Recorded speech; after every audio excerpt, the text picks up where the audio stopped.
This is Adam Martin with your Western District Fishing Report. Water temps have crept up to 86 degrees here at Kentucky Lake and Lake Barkley, while the water levels have slowly started their descent towards winter pool. The humidity has finally arrived, which has kept many anglers off the water, but anglers are still catching plenty of catfish. The focus has shifted away from the shallow channel cat bite to more of a blue catfish bite along the main channel. Most of the best blue catfish spots are located where the secondary channels meet the main, but any areas with some decent structure variation should provide good fishing. Blue catfish also eat a lot of Asiatic clams, so deeper areas with hard bottoms can also be good areas. Bass fishing continues to be better inshore than offshore. The mayfly hatch has actually gotten bigger over the past week, so shallow early morning and the late evening bite has been pretty good. If you're fishing midday, you're going to want to start scanning the ledges or targeting deep water brush piles.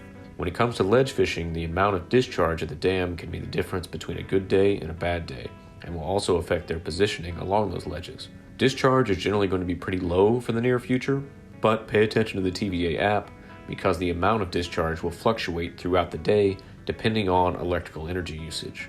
It's impossible to predict the discharge pattern, but there will be general trends if you pay attention. This is also important for the tailwaters fisheries below both dams, and learning how fish will respond to different discharge levels as well as the effects of individual turbines is key to success. If big water isn't your thing, now is also a great time to take the family to one of our fishing and neighborhoods lakes. These are all family-friendly and easily accessible lakes full of bass, bluegill, catfish, and trout. You can find a list of them on our website. With heat of the summer in full swing, it can be tempting to take off your life jackets. But as always, please remember to wear them and wear your kill switches. Good luck.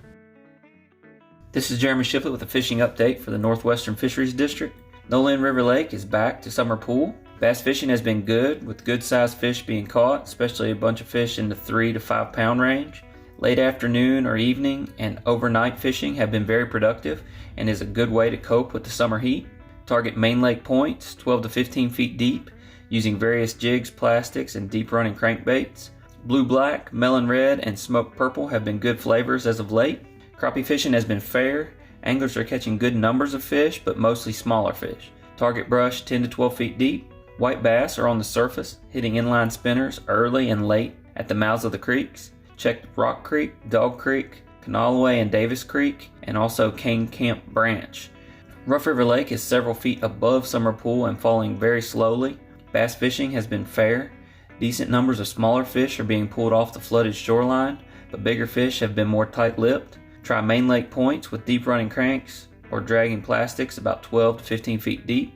Anglers have had some luck using double-tail grubs and Cincos. Bluegill are being caught in the flooded areas. Adam Taylor's go-to combo for bluegill is a wax worm on a 1/16 ounce Popeye jig. Hybrid striped bass are jumping a bit early and late, and sometimes during afternoon showers. Rattle traps, swim baits, and gold spoons have been catching fish. Also, look for suspended fish at the creek mouths just before dark. Drop live bluegill, night crawlers, or chicken livers down about 10 feet. With the water up, also look for fish on the flooded, sandy shorelines and beaches. Catfishing has been good in the state lakes, especially in the evening and overnight. Strawberry chicken and chicken livers are popular bait choices. Check out Mauset, Carpenter, the Kingfishers, and Washburn Lakes. Bluegill will spawn multiple times throughout the year, so check under overhanging trees and nearby submerged structure using Popeye jigs, live bait, and small inline spinners. Remember that swimming is not allowed in the small state-owned lakes, and campfires are not permitted in boating access areas. Courtesy docks at boat ramps are for loading and unloading boats, and boaters have the right of way. Please help us keep fishing areas clean by picking up your trash or any you may see. It only takes a few inconsiderate folks to trash up our public areas. Be safe in the summer heat. Keep an eye out for afternoon storms. Good luck.